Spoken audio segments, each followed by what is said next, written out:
For all your latest news and rumors of the UFC, go to thefullmountmma.com. Now back to the TFM Live podcast. Here's Brian Coyle and Sean Stanley. All right, Sean Stanley, bringing it back in here. It is the TFM Live podcast powered by thefullmountmma.com. Follow us on Twitter at thefullmount. And Brian, the UFC 200 card is taking shape. Looking pretty good right now. I'm loving it. We don't even have a co-main event, which could end up being Lawler GSP for all we know. But this is the card right now. We've got Conor McGregor and Nate Diaz in a fight that me and you probably think too early to run this back. Will it be awesome? Absolutely. Will it be fun? Yes. Conor McGregor want to avenge his loss. Will he get it? I don't know at this point, evaluating the way the last fight went. So that's the main event. We talked about that on our last podcast more in depth. Have your thoughts changed at all? Like, is it still just way too much of a short-term benefit for the UFC to just go for it with this? Or I mean, my thing is this: what's going to change? What has Conor McGregor been able to do in the last 2 months, 3 months that he couldn't do last time, and he had trouble fighting at the same weight? I mean, what in 3 months can you change drastically? He ran out of gas. He wasn't himself. He wasn't as crisp with his punches. What's going to change? Yeah, who knows? And now he'll walk out and knock out Diaz in like 15 seconds and prove me wrong, because that's the way this works. Yeah, I'm gonna knock on wood and hope for 3 months of trash talking, but it won't be trash talking. It'll be something else between those two. We mentioned, Miesha Tate, Amanda Nunes happening at UFC 200, announced today on UFC Tonight. The interim fight between Frankie Edgar and Jose Aldo for the interim featherweight title. We mentioned it earlier on in the show. Let's go in depth here more.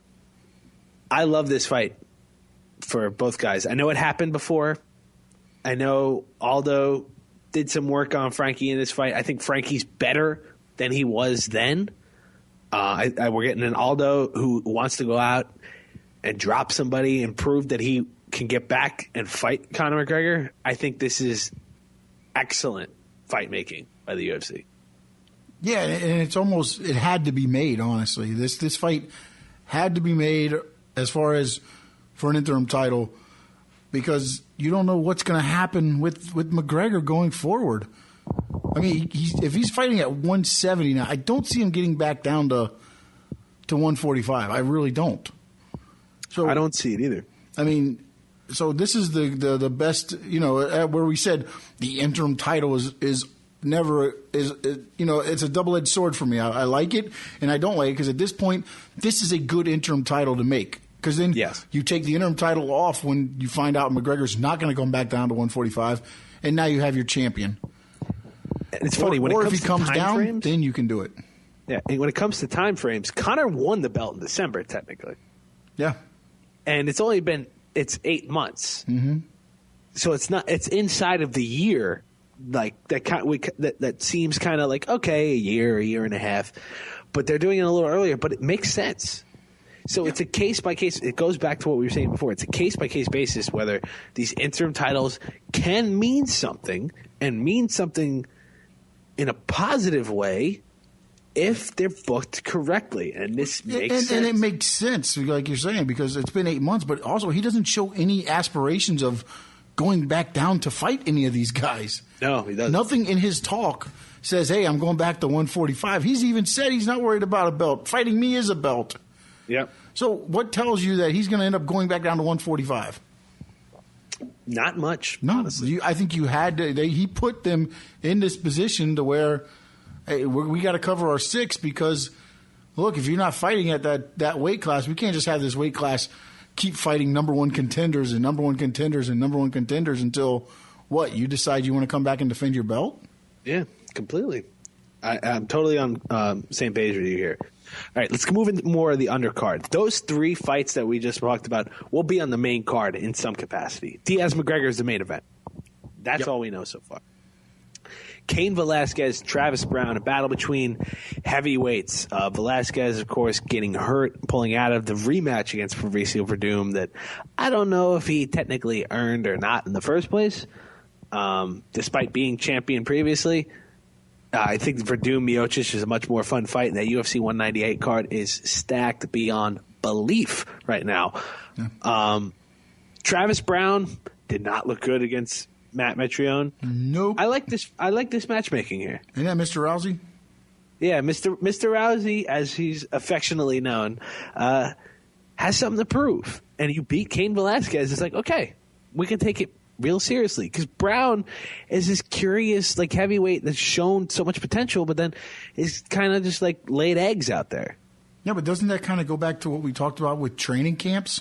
Yeah, and that's what we talked about with Rousey. Kind of, they just kind of float through.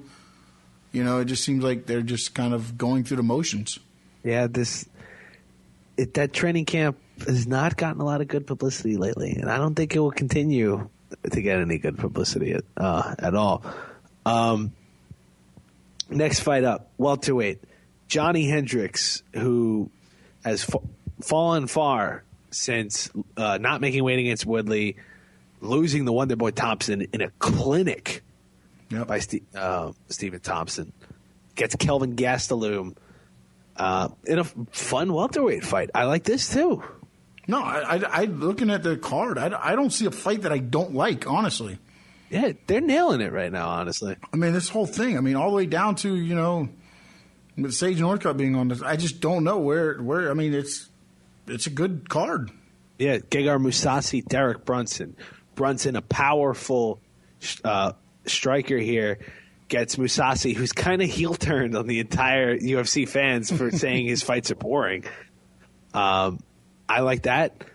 Diego Sanchez and Joe Lozon. How can you not like that one? I don't care what you say. I just like it. I just love it. That just takes me back to like what UFC or tough one. Yeah, this is awesome. It takes me back to I mentioned on the Sanchez Guida, one of my favorite fights of all time. Now, I would categorize this as a first blood match at this point. Yeah. With Sanchez. Well, we can't do a first blood match because then the first sight of blood, the fight would be over. It might be 30 seconds into this fight. It's the 30 seconds into the gaping wound match. This is what this is. Yeah, because they're going to stand in front of each other. Well, I would think that they're going to stand in front of each other, but knowing since we've said this now, it's going to be like all on the mat and all on the, that's what'll happen. That's going to be fun. Jim Miller, Takanori Gomi. That kind of came out of nowhere, but sure, I'll sign up for that one. And as you mentioned, Sage Northcutt is on the card against Enrique Marin, a tough Latin America finalist. Let's hope he looks better than last time. Yes, Sage has been training full time, I think, at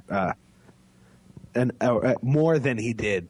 I can't say full time, but more than he did for his last fight at TriStar for Asahabi and GSP, because I see a whole bunch of him and GSP rolling around Instagram videos. So that is your UFC 200 card right now. Not done yet. GSP, Robbie Lawler. Robbie Lawler's the guy with no dance partner now. Yeah, but I don't know. I mean, look, I love GSP, and I'd love to see him back in. Do you throw him in the title picture? He never lost it. I understand that, but he hasn't fought in forever.